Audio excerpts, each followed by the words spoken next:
Join us on the last episode.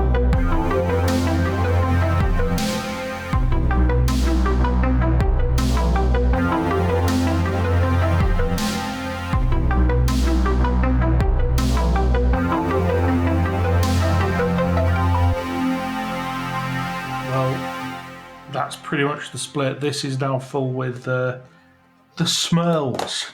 Oh, nice. And who are the Smurls? I can see in your face. I was actually really looking forward to this one when you mentioned it on an earlier episode because I associated with the great movie that seemed to be on like UK Living and really random channels. Yeah, it was released as a straight to TV movie, 2-parter, I believe. Probably one of the scariest horror films I've seen. Yeah, I think I watched it at a time when I was very impressionable. When was it? 1991. I mean, I was pretty much the start of my teens. You know, it was the right time to be watching these things, and there's, like I say, that bit in the basement that messed me up big time. There are other scenes in the film which have shaped other parts of my life, which I'm not going to get into. the way they showed the ghost, it was amazing. Like just the kind of, it was really subtle. Do you know what I mean?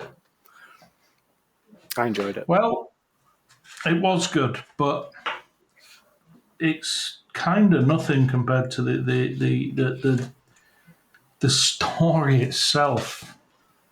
Oh, yeah. So let's get into the Smurl haunting. So, yeah, we've got the Smurl family haunting. Now, the Smurl family is made up of Jack, Janet, that's Mr. and Mrs., then their children, Dawn and Heather, and then during this saga, they gave birth to twins Shannon and Karen.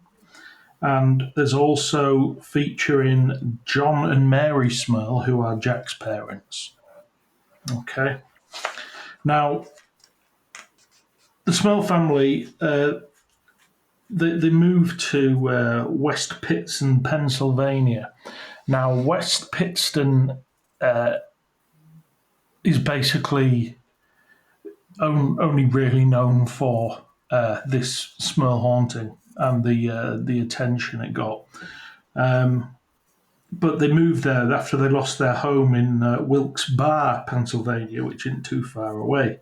In 1972, their home was just flooded and unlivable due to Hurricane Agnes.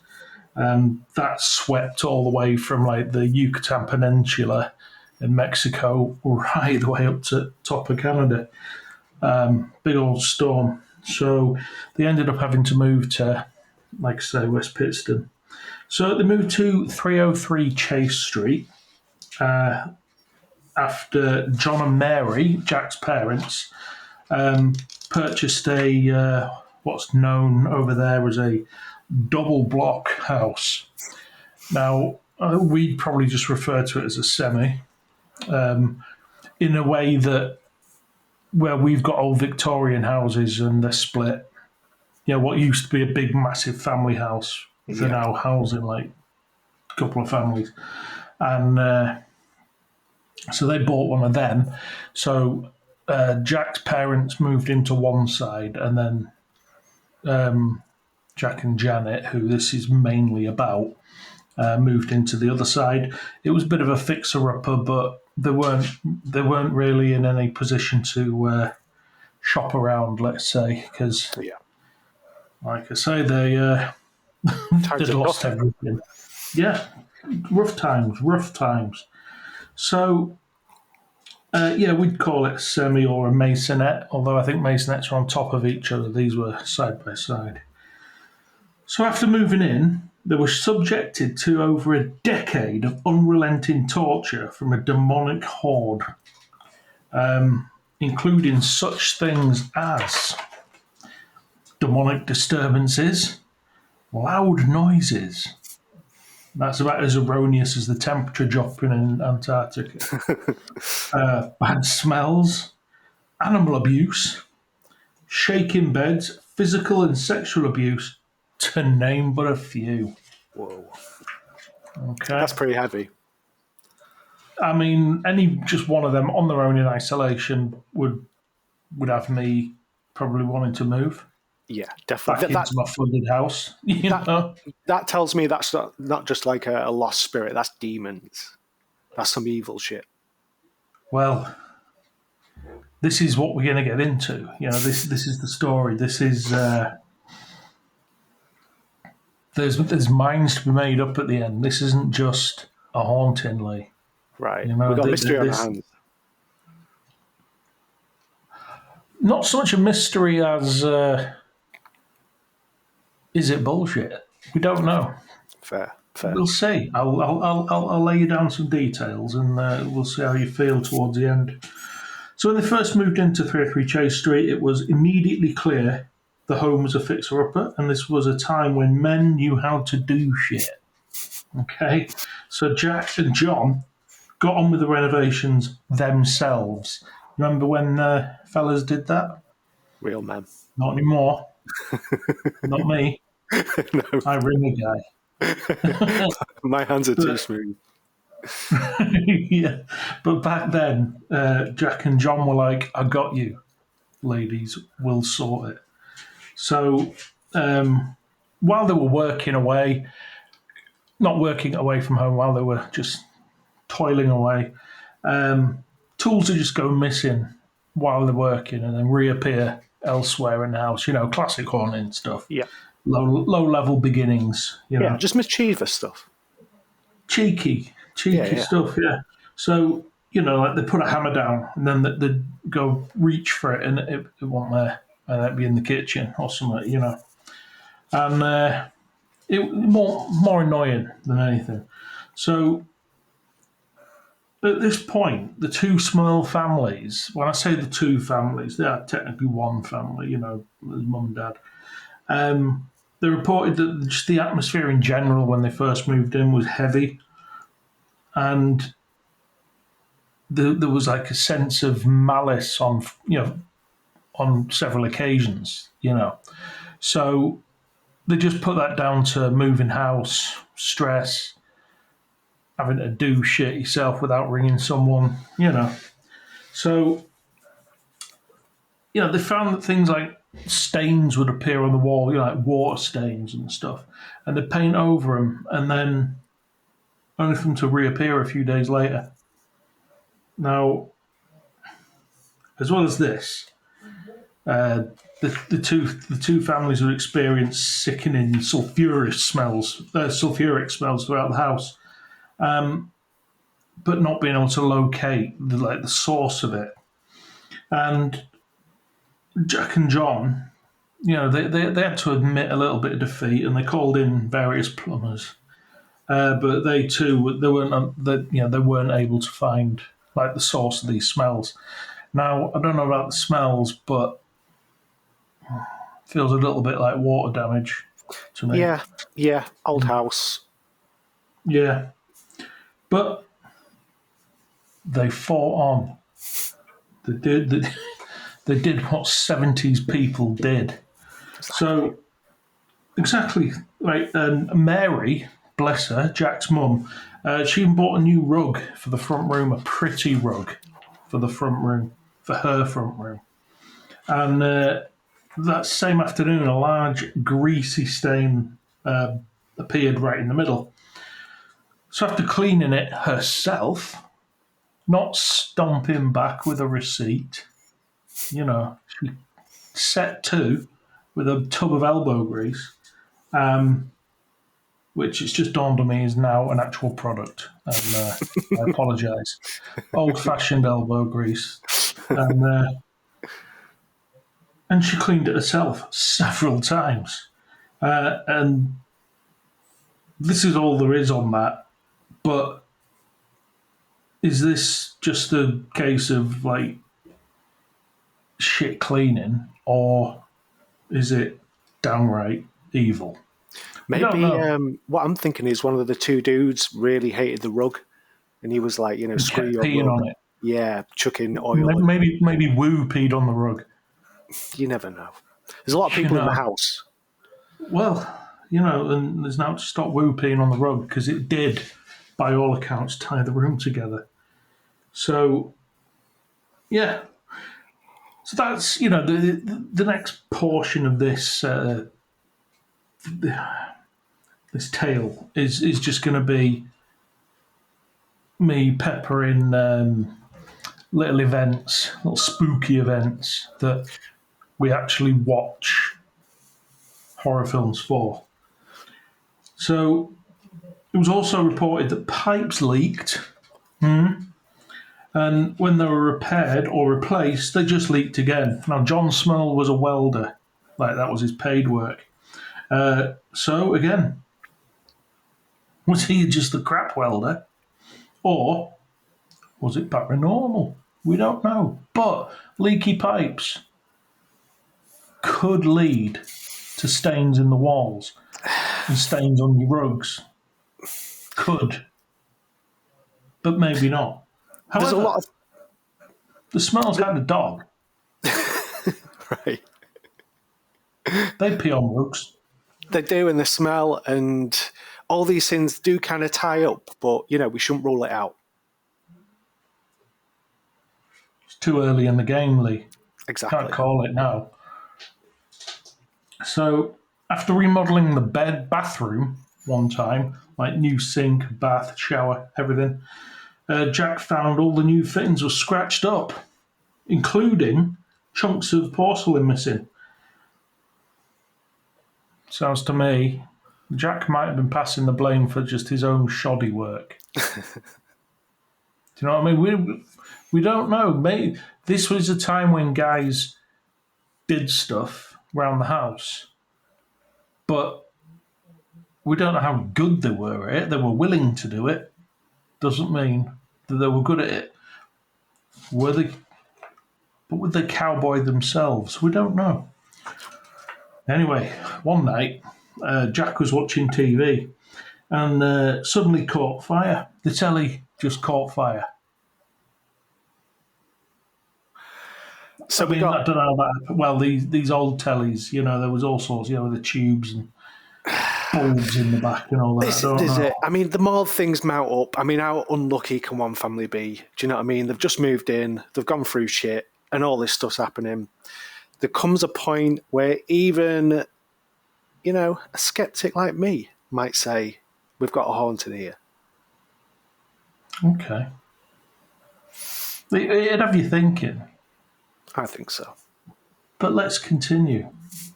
Nobody's getting off at this stop. Not off this bus. You're riding it all the way home. So, TV caught fire, but it wasn't just this. Various appliances would too. And as a result, the Smells would literally unplug everything when it's not in use. Lamps, toasters, TVs, radios, just a lot. It would all just be unplugged if it's not in use. Which, to be fair, it's not a bad thing to do in general. But even unplugged things would turn on by themselves and sometimes still catch fire. How do you explain Like that one, toasters and junk. buddy? Eh? How do you explain that one? I don't know. Demon? Exactly. So, one time, Jack's car caught fire. Was he in it? That's all there is on that. Okay. That's a sentence. Jack's car once caught fire, yeah. Doesn't say where it was, doesn't say where he was. But this is when smoking in cars was quite popular with the old press in and out lighters in cars. I am Jack's burning car. I think Jack's burning something to cover something else up. I don't know. So it seemed whatever was harassing the families was intent on sowing discord within the family. Janet and Mary would see and hear doppelgangers of each other. That's pretty intense. Well, yeah. So when they addressed, they wouldn't, things like when one spoke to the other when they saw them, and they wouldn't respond and just walk away. That's Just freaky. causing a bit of fine, That's and terrifying. well, yeah, it ended up causing arguments between them. And Mary would hear through the wall like Janet shouting at the kids, shouting at Jack, and swearing and shouting at them all, and and it'd always just be denied. So we're just denying it. That seed's obviously there in Mary's mind, thinking, "Well, you're lying to me now as well." So there's discord. There's But a you rift you forming, a imagine schism. how just like actually picture how terrifying that'd be if your son walked up to you and said something incredibly strange, walked off, and then you figured out your son was actually upstairs. That would freak me the shit out. I mean, I'd be out of there. them together, yeah, but in isolation, it does happen. He is upstairs all the time, and he does say weird things to me. So, well, they do. I'm only kidding, boys. Love you. So, yeah, one night, John, Jack's dad, was listening to Jack kicking off with Janet one night and being really aggressive with her. And as the evening wore on, John, he couldn't take any more. He was an old-fashioned, no-nonsense fella. This is a World War II man. And he went round to give his son some fathering. So he went stomping round, barged in the house, and he found Jack and family all just sat together watching telly, having a family night watching TV. That's And scary. they all kind of looked up saying, "You all right? You all right, mate?" And he's like, But What's with all this? What's with all the shouting?" Nah, I'd be yeah, and out he's of like, there. "What are you Done. doing? Sound like you were killing him." And he's like, "You what?" "No, we're watching Jeopardy or something. I don't know." Anyway, another time, Janet was in the cellar doing the laundry, All right. and she heard Mary shout her name. So but it seemed to come from like somewhere else in the cellar where she was. So she's like looking around in all dark corners and all this, but there was enough light coming through the windows, like the little cellar windows, to pretty much illuminate the whole place. There were no hiding places, basically. There was just boxes of Christmas decorations and whatever. And she was like, "Yeah, I'm here. What do you want?" But, there was silence. But then she heard Mary call her again. And she's like, "I'm here." But then she thought she heard giggling. And she's looking round. So she's, okay, she finishes filling washing machine, turns it on. And she calls again. But it's right from upstairs. So she's like, right, okay, I'm just mislocating her or whatever. That's a word. And she shouts, she goes, "Janet!" And she's like, "Yeah, I'm down here." So she walks up the stairs to like say, "I'm here." And then she gets called again from downstairs. Right. So it's from back where she just was. And this freaked her out. And this was enough for Janet. She was having no more of that. And she ran off. And she ran off to actually find Mary. She ran around next door. And she went round. And she was telling Mary about it. She was saying, "Were you shouting at me?" And she was like, "No." She was saying, "But I thought you were messing with me because I could hear giggling and stuff as well." But Mary denied any part in it. She was like, "Listen, you young hippies, stop it. Behave yourself. I wasn't doing it. That's not my style," says Mary. So, but also neighbours, like from around the area that they would hear like banging and shouting coming from the house when the Smurls weren't even in. Man. So they would also hear like Jack or Janet screeching at the kids and each other and arguing, but throwing stuff around. But That's scary. they were reported to have not even been home No way. for this. Yeah. So there was another time, one February,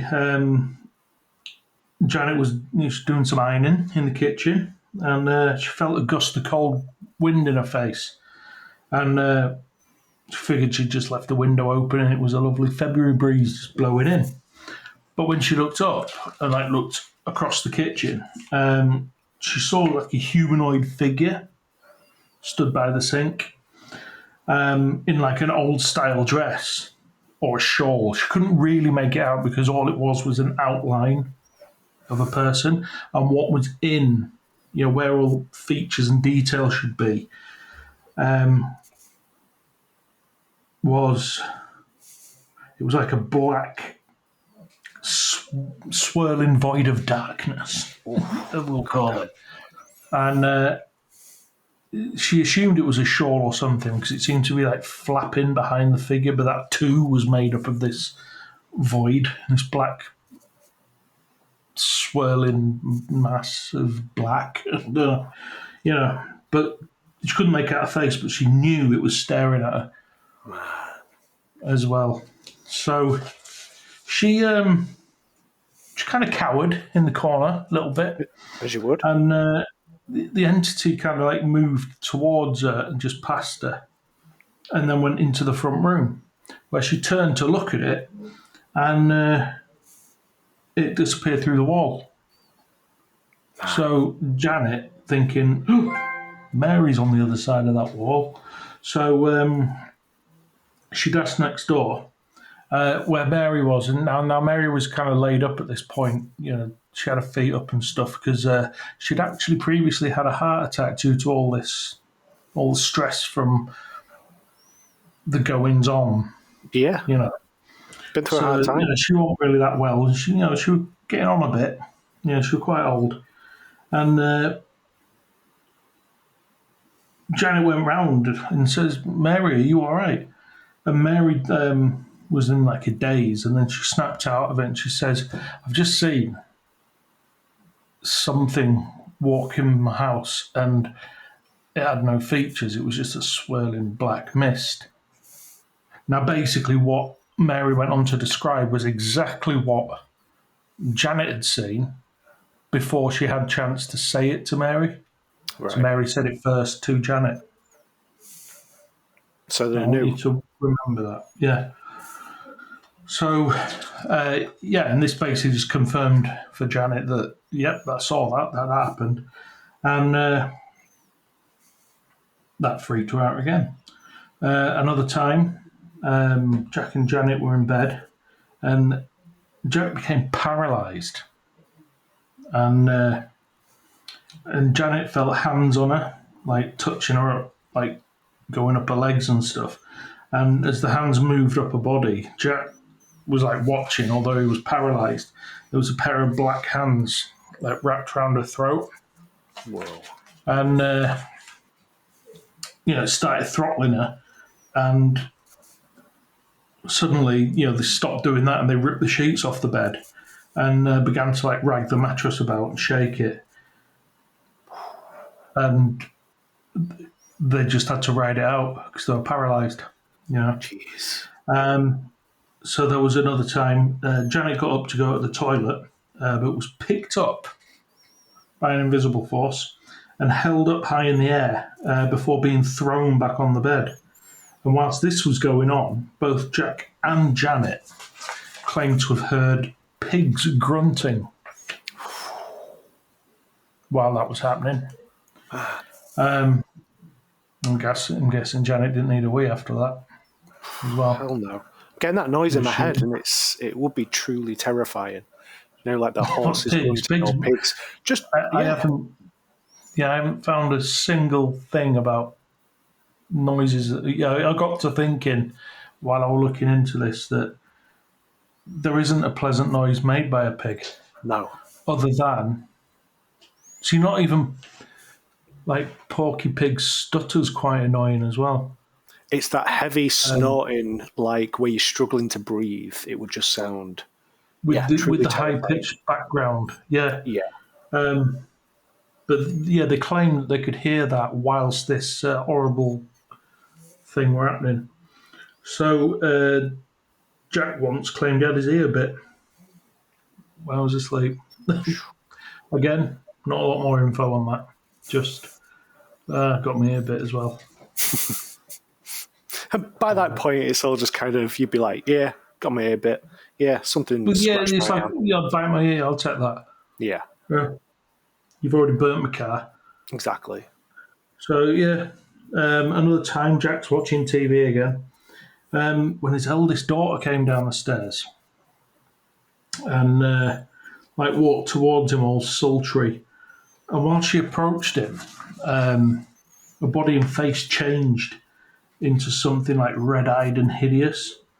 And the entity picked him up, threw him on the floor, and proceeded to force itself on him. Man, Give him a little ride, and then give him a little beat down. Jesus. So yeah, he got a kick in. So that wasn't one of his favourite occasions. In 1975, the daughter Dawn came into the bedroom a few times, claiming to be too scared to go to sleep. Dawn is one of the elder sisters, so I'm guessing still quite young at this point. Right. But yeah, but she was claiming that she was too scared to sleep, and Jack was asking like, why, what's happening, and she was saying that people kept floating around her bedroom, True, what?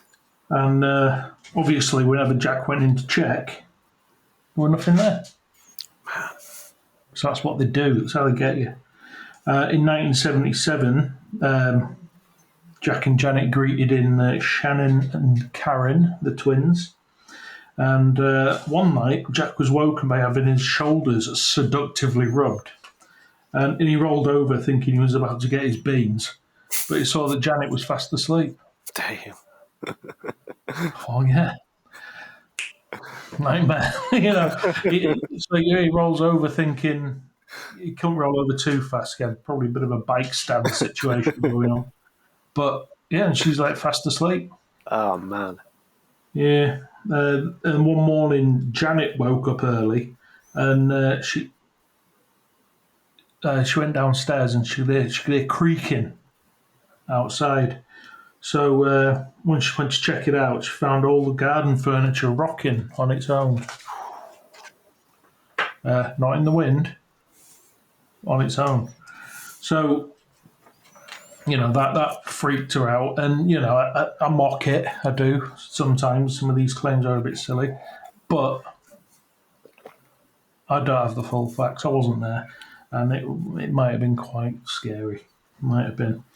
Anyway, one evening, the Smurls were preparing one of the daughters for their communion service.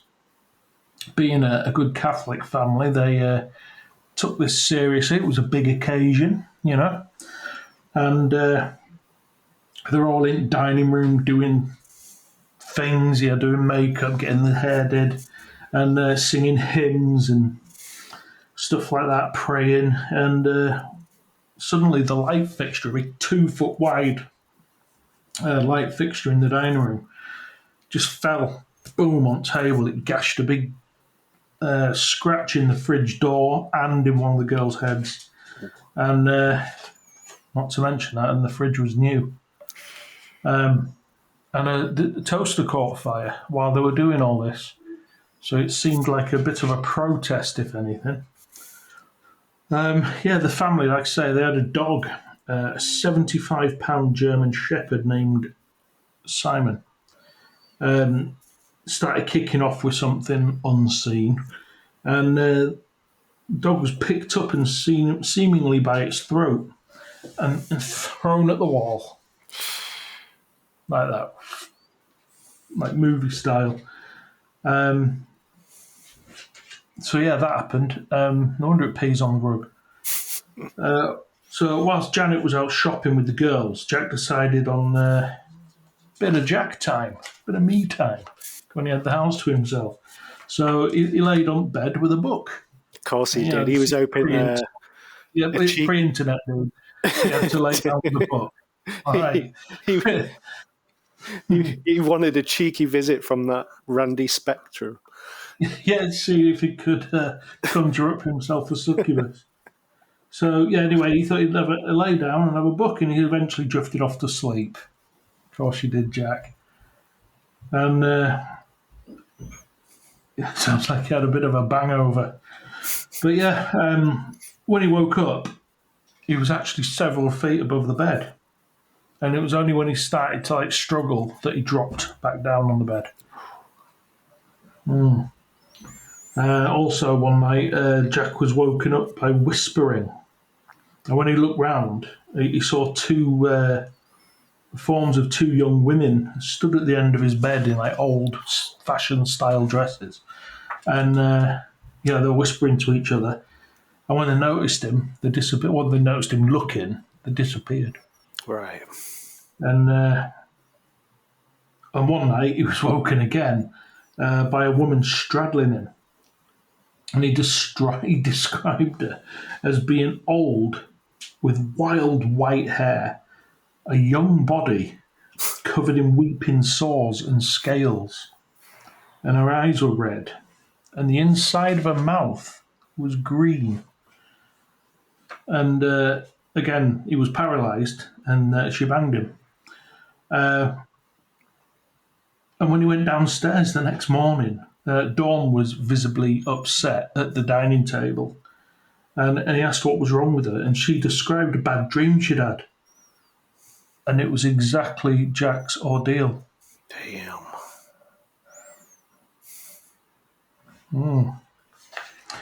So, Janet also began to claim similar attacks, but there doesn't seem to be a lot of detail around this, just that she claims to be getting incubus.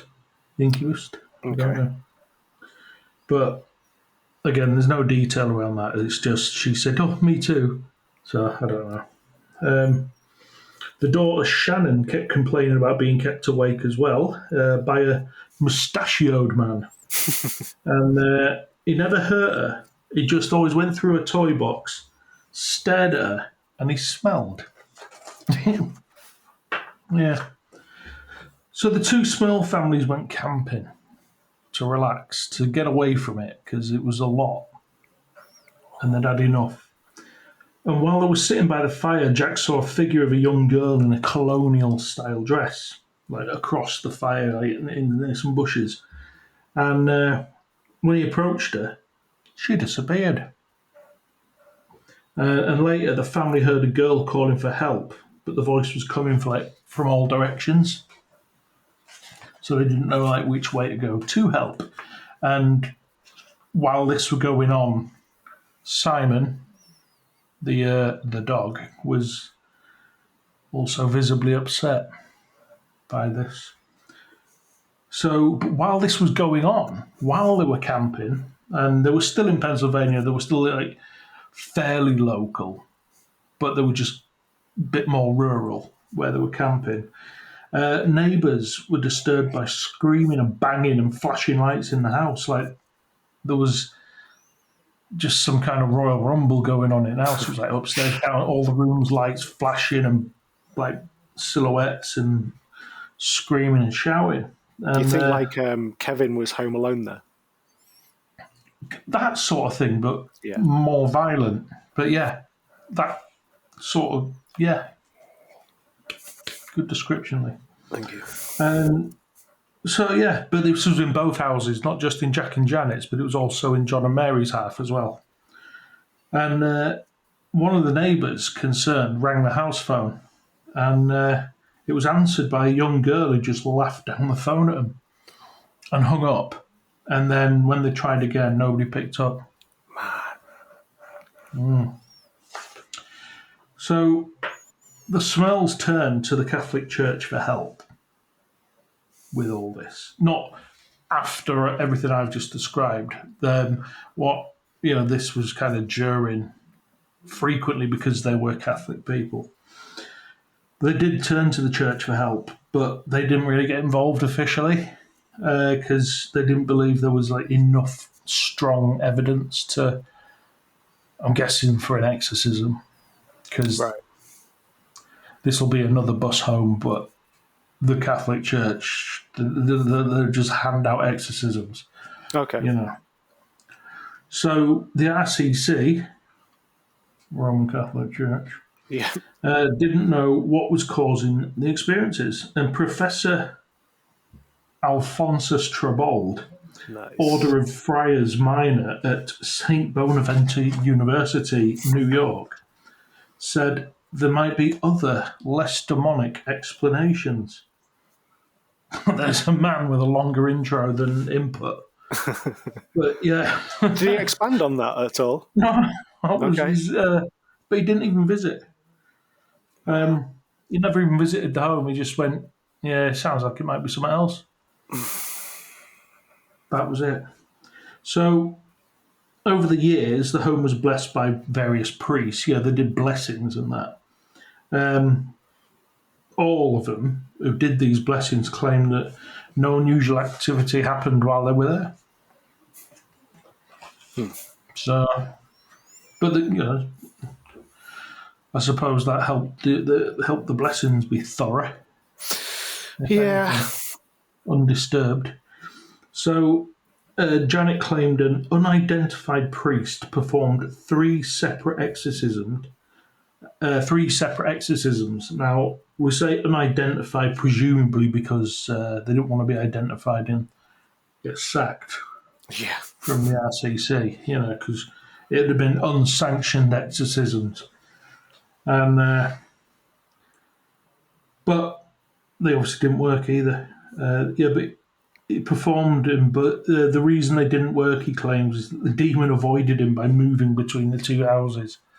Crafty. So when he's exercising one, the demon's like, Pops in the gotcha, other. and just through the next door, spits it out, waits till it's done. Convenient. So yeah, there's that. In 1986, a local priest spent 2 nights in the small home but claimed nothing happened.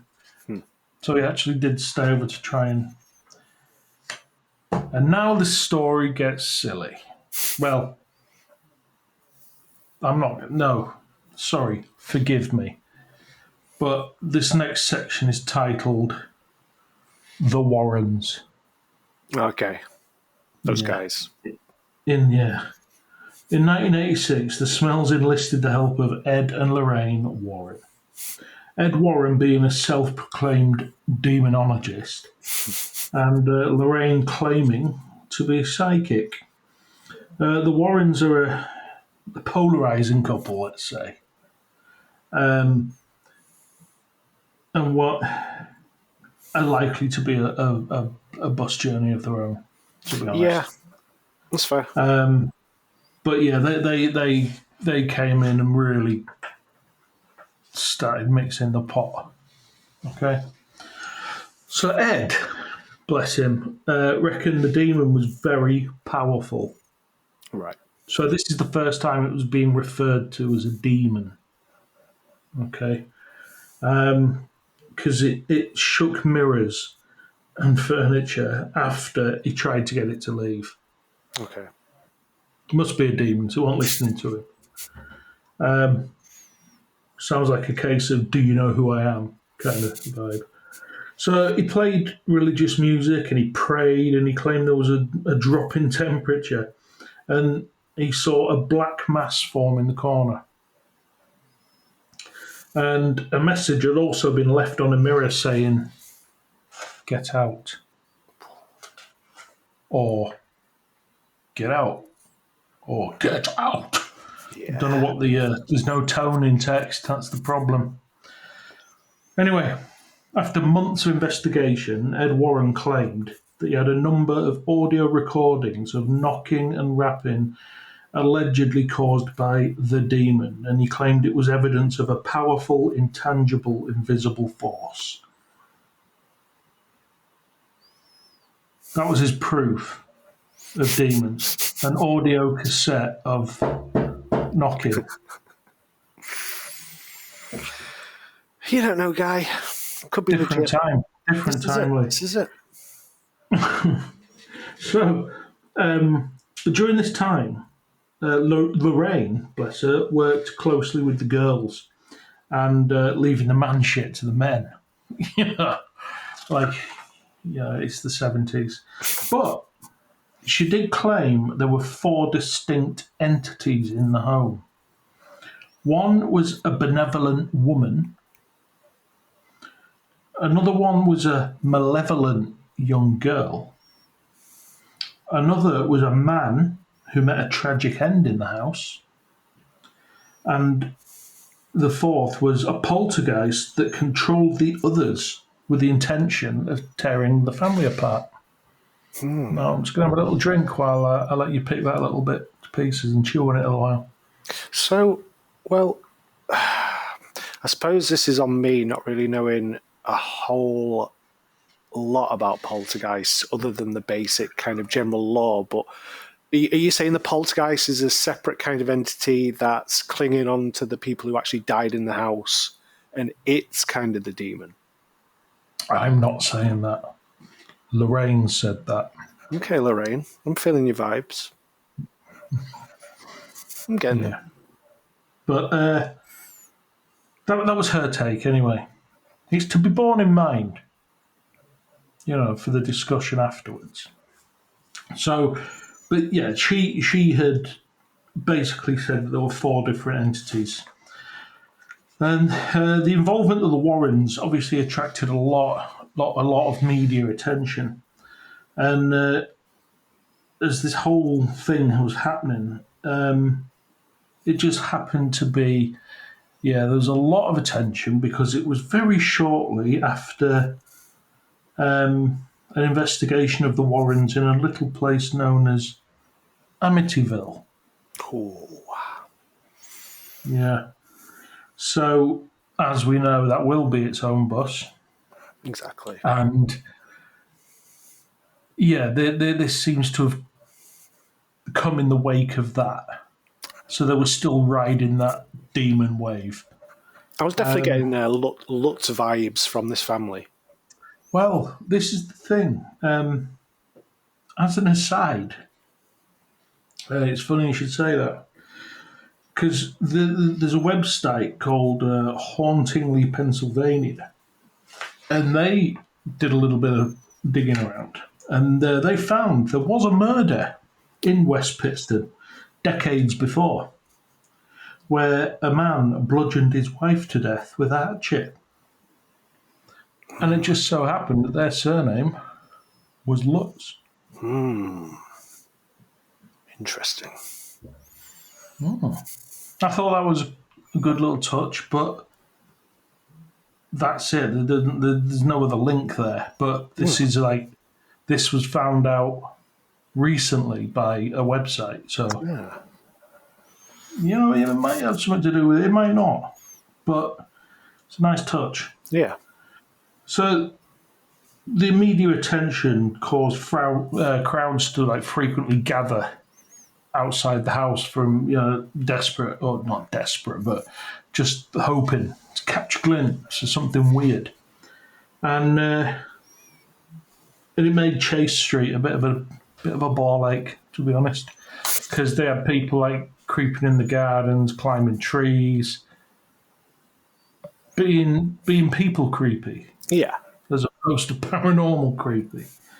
So this also meant a lot of knobheads were also present, and they were all drawn in. And Janet said the demon was annoyed by all the attention. So I thought the demon would maybe welcome it because that too would annoy the family.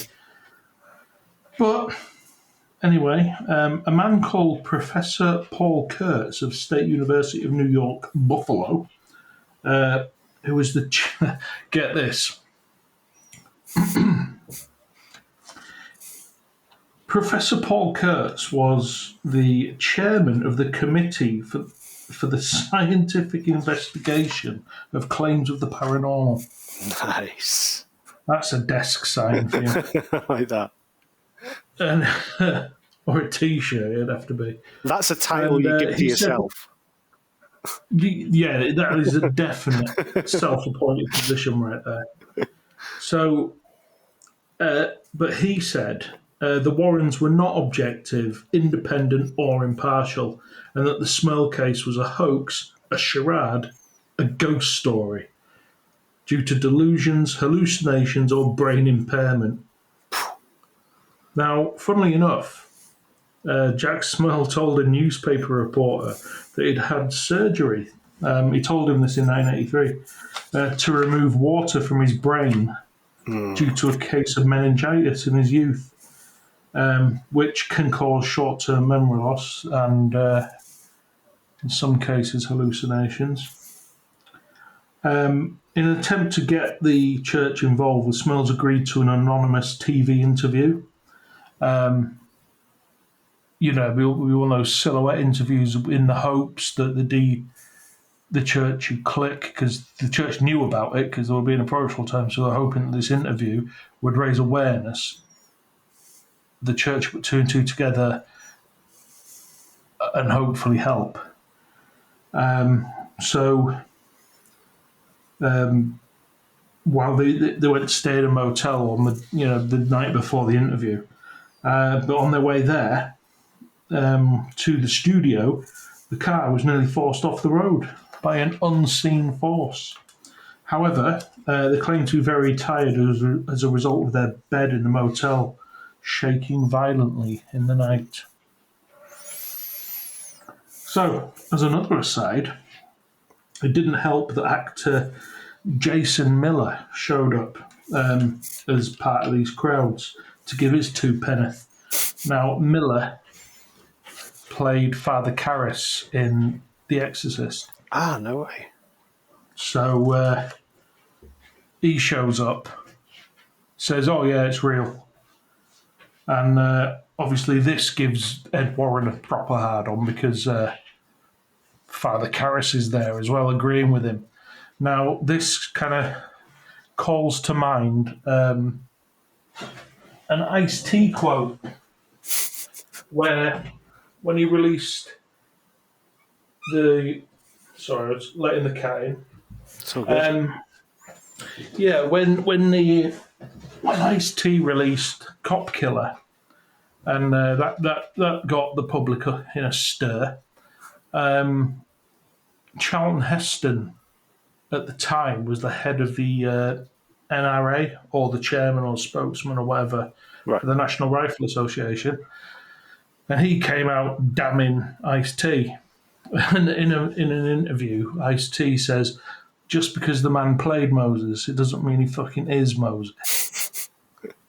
And I think there's a touch of that going on here with Father Karras. I don't know, man. I think that's kind of badass that this celebrity turns up at your Jason house. Miller played Father Karras. It doesn't mean he is a Father Karras, So, yeah.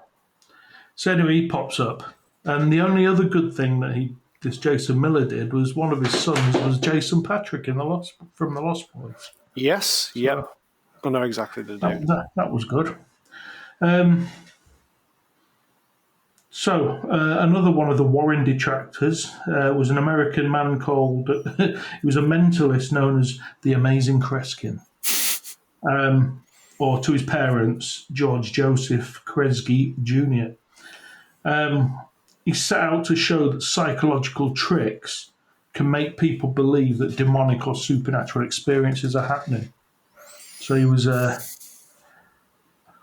bit of the 70s America's answer to Derren Brown. Nice. Or Derren Brown is the modern answer to the Amazing Kresge. I just feel Derren Brown's just a bit classier Yeah. than the Amazing Kresge. I don't know. So Janet Smurl told a paper, "In the past 2 days, 4 members of the media have witnessed unnatural happenings here. They've witnessed dark shadows, scratching, and cats purring." One person had his eye gouged and required an ice pack. When asked to identify these media people, she refused. So there we go. And as I said, the media attention it annoyed the presence, and its campaign of terror notched up. Oh yeah. So one evening, Janet was attacked outside her bedroom so violently she believed her arms and legs were going to break, but they didn't. Another night, Jack was woken by. You'll like this one, Lee. This is one that's going to probably give you a little nightmare. So, yeah, another night, Jack was woken by heavy breathing. And when he looked around the room, he saw a dark humanoid figure. It was 8 feet tall, had a hairy head, a pig snout, and red eyes. And when Jack screamed, the figure disappeared. That's pretty brutal, I'm not going to lie. And Janet claimed to have seen a mustachioed man with horns. So one night, when going to the toilet, Jack saw the pig man again on the landing. And the pig man charged at him while doing a pig squeal. Oh. And Jack cowered in the corner out of fear, thinking, "This is the end. This is how I go. This is how I go. This is the end for Jack Smurl." But when he opened his eyes, the pig man had disappeared, and he probably didn't need a poo either. And so yeah, an actual we're getting to physical pigs now. So one day, one of the daughters, Dawn, was taking a shower, and she claims to have heard banging in the walls. And before long, she felt her back and arms being caressed by unseen hands, and then she was pinned to the wall, but she managed to break away and run. Janet claimed to have been in the bath when a 3-foot-tall humanoid figure appeared, and its skin was scaly and covered in sores, just like Jack's succubus. Are we seeing a pattern here? So, in 1986, the Smurls told the press that they were tired of the constant media attention. However, a few months later, they co-authored a book with the Warrens and a respected journalist called Robert Curran, who, as a result, is not so respected after the paperback was released. And it got panned, did the book. But yeah, it was a paperback called The Haunting, One Family's Nightmare. I may have read that one, because I did go through I definitely went through a spate of just reading haunted house books, and that one sounded really familiar. But they all ended the same. It was all like, 3/4 of the book, subtle little things, and then at the end it just goes wild. Well, I've looked into like copies of the book, and it depends which copy you get. It either says by Peter Curran and then small writing Ed and Lorraine Warren and the Smurls. Right. And then other copies say by Ed and Lorraine Warren and the Smurls and Peter Curran. So I don't know if they're all using different publishers and bigging up their own names. Yeah. But ultimately, it's the same book, and it didn't do very well.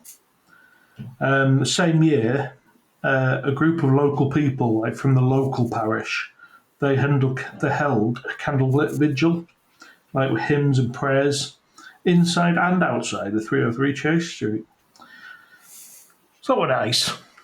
They came around to support, because the church itself wasn't going to help in any capacity.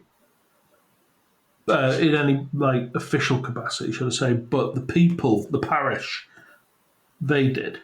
So they had a bit of a get together there. Reverend Joseph Adonizio of the Immaculate Conception Parish of West Pittston, he said the Smurls felt things had gone back to normal after this. So, or calmed down, should I say, after this little get together from the community. And in 1987, the Smurl Janet Smurl, should I say, told reporters that they still occasionally heard knocks and saw mysterious shadows. But that was about it. Not a lot. Then in 1988, the Smurls moved out of the house on Chase Street, and a lady called Deborah Owens moved in and has said nothing untoward has ever happened in her time there. Now, in 1991, a straight-to-TV film was released called The Haunted, starring Jeffrey DeMunn as Jack Smurl, who we all these days know as Dale from The Walking Dead, and Sally Kirkland as Janet Smurl. And I've got to say, it did worry me, that film. It frightened me when I was a younger man. Agreed. So, that's the end of that story. However, I do have a couple of bits to go over. Okay. Some interesting points which do make it quite weird. So these are points to back up the paranormal. But I do have a few thoughts that go against paranormal. Can I, So- before you do, just quickly just ask, all those accounts, did they all come from, obviously it came from them because they were all personal to the family, but did that all come from one tell-all, or were these just instances that were logged along the way, or because there were so many These things that happened? These have all been picked up from various sources Right. and been put together by various people in various places. These are my approximation of chronological, Right. but a lot of it is dated, Okay. But it took a while to gather all of them. There's not every single one of them in one spot. Right. Yeah. So it might be a case of the little Pluckley thing where, they're claiming to have all these different ghost events, but some of them are quite weirdly the same story, just told different. Yeah. So I'm thinking there's an element of that in there as well. But yeah, there are some interesting facts that do kind of help it sound more paranormal in the bigger picture. So the previous owners of 303 Chase Street were said to have been into witchcraft. There's nothing definitive there, but it's what's said. But that could it could just be bullshit from neighbours saying, "Oh well, those previous people were into this. That's why that happened." Yeah. Because if that was the case, it would still be there. So some of the houses in the area had because there's mines underneath the tower and that, and some collapsed and houses fell in. And when work was being done to empty these holes and dig out the houses and what have you, it was found that a very weirdly high amount of pig bones had been buried really deeply. Whoa. Yeah, in the area. So I thought that was interesting with the pig references. Yeah. And another psychic medium named Betty Ann Moore, she gave her input, which was interestingly very similar to Lorraine's findings, but completely separate. Now, what she said, there were 3 spirits in the home and a dark entity. One was the spirit of a senile old homeless lady called Abigail who occupied the bedroom. Okay. Another was an angry spirit of a large man named Patrick who had a mustache. She said he'd beaten his young wife, Elizabeth, to death after catching her with a lover, who he strangled to death. Now, apparently, Elizabeth and Janet looked alike. And that Patrick believed that Jack was the lover because Janet looked like his wife. Right. And that's why they were attacked there. The third spirit was a violent, insane woman who only wanted to harm the family. And Betty Ann also said the woman wanted to possess one of the family members and occasionally works with the demonic entity. And she's also responsible for making Patrick violent. And then the fourth one is the final presence. It's the demonic entity who infests the entire house, inside and outside of the walls. Ooh. That brings us to the end of the Smurl family haunting. Now, what are your thoughts? I have a couple, which I've independently thought whilst going through that. Well, I didn't, first and foremost, didn't realise it'd be so epic. Because I've just, like I say, just seen the film. The film was awesome. I remember it said based on a true story, but I never looked into it. I didn't realise it was as famous as to have actors coming around and saying, yep, I think this place is haunted, and getting all that media attention. So that's kind of wild. I also, as a horror fan, love all the kind of interactions that you've told me. Some of the ones I remember from the film, some obviously completely new to me, but they all speak, I think, to any kind of horror fan as just being really frightening.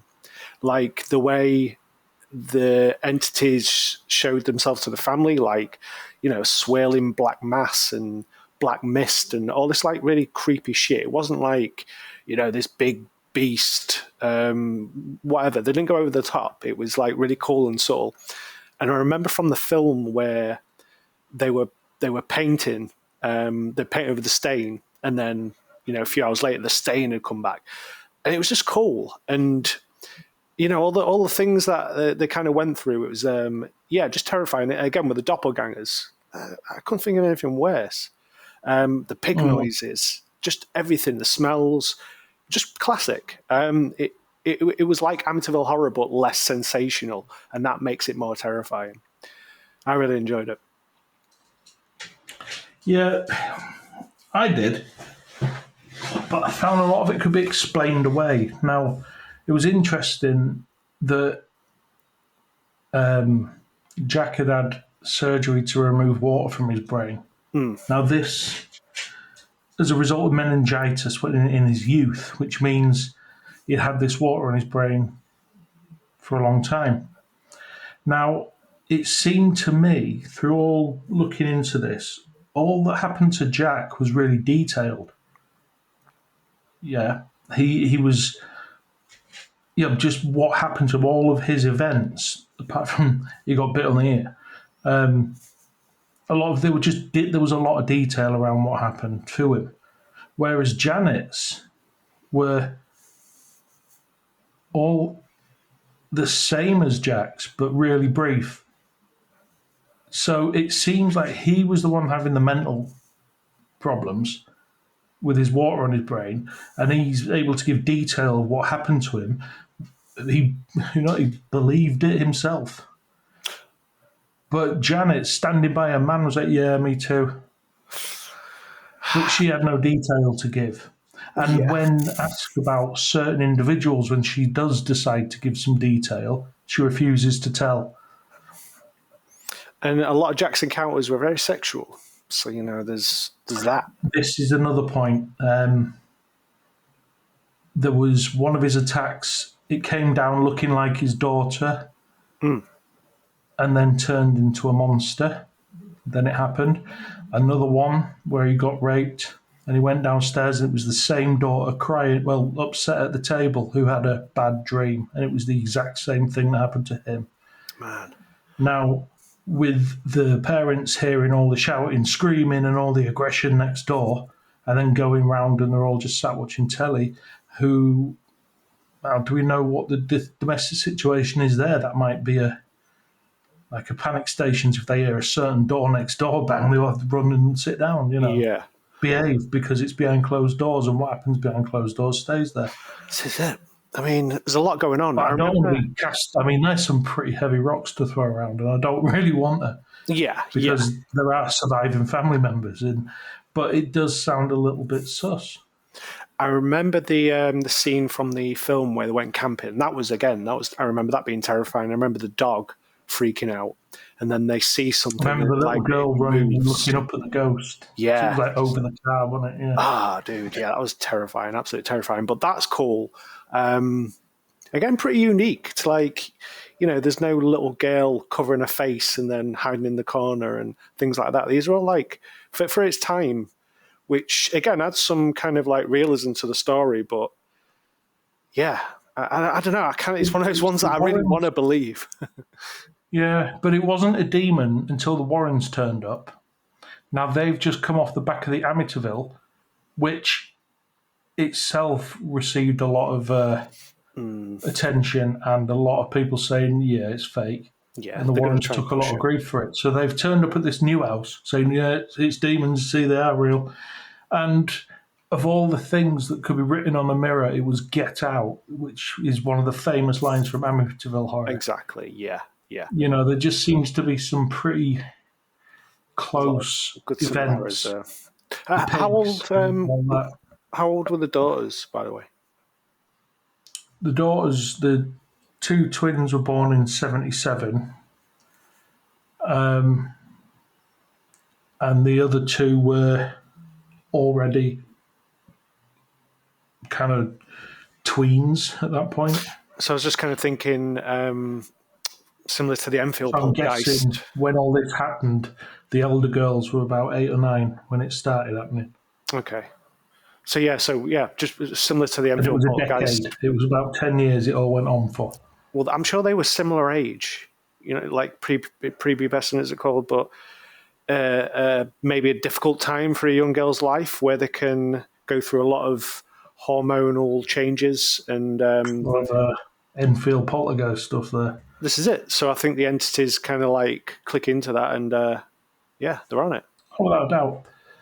And it's, I know Karen, the daughter Karen, I think she's like a healthcare worker now, but she is a part-time paranormal investigator.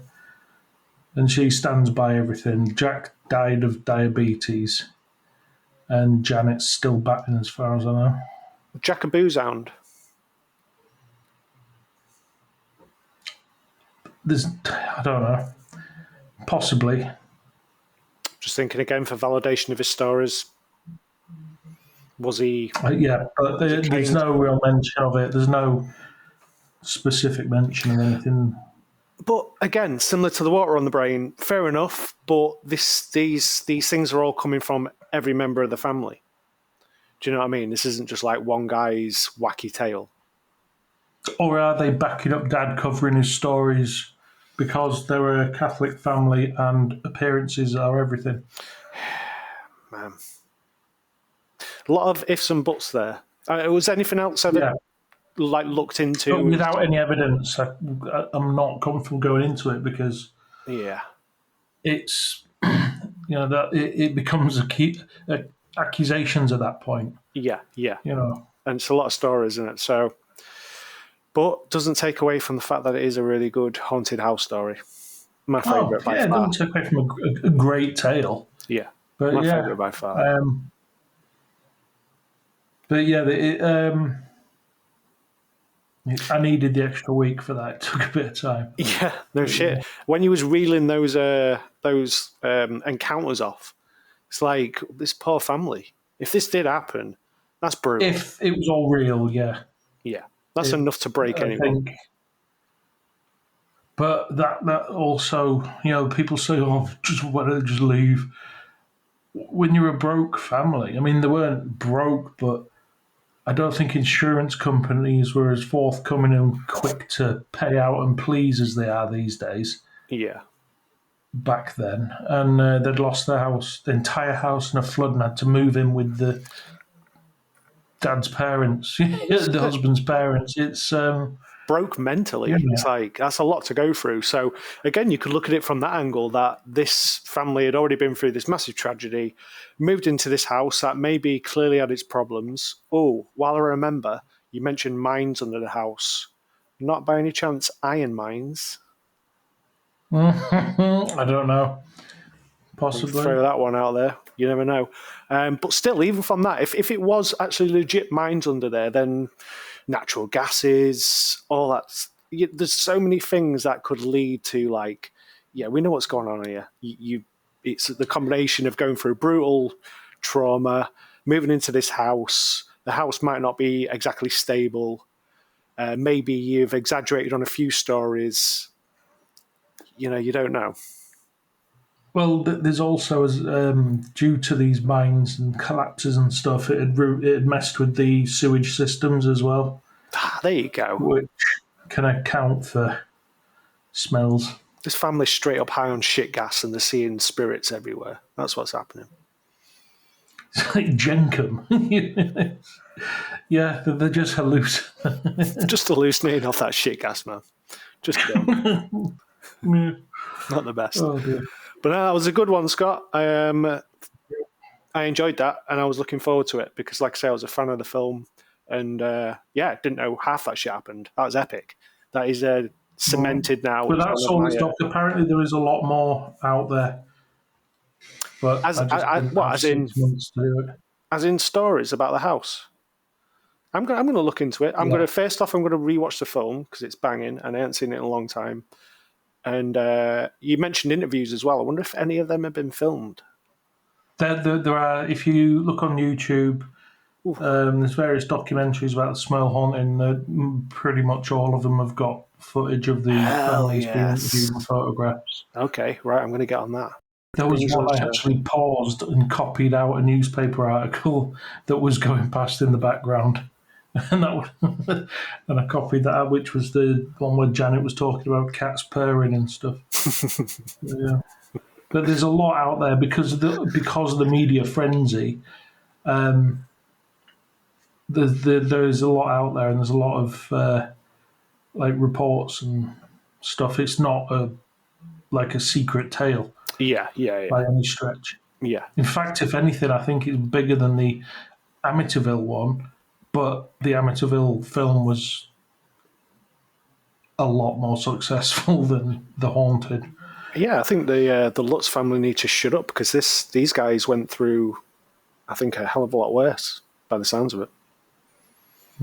Well, I think one of the opinions on the Lutzes in the Amityville is it was all fake, and it was actually an insurance thing because they'd bitten off more than they could chew buying that house. Yeah, that seemed to be the way. I think that was pretty much confirmed. But Ryan Reynolds played George Lutz in the remake. Yeah, he did. And did an all right job of it, yeah. Class film.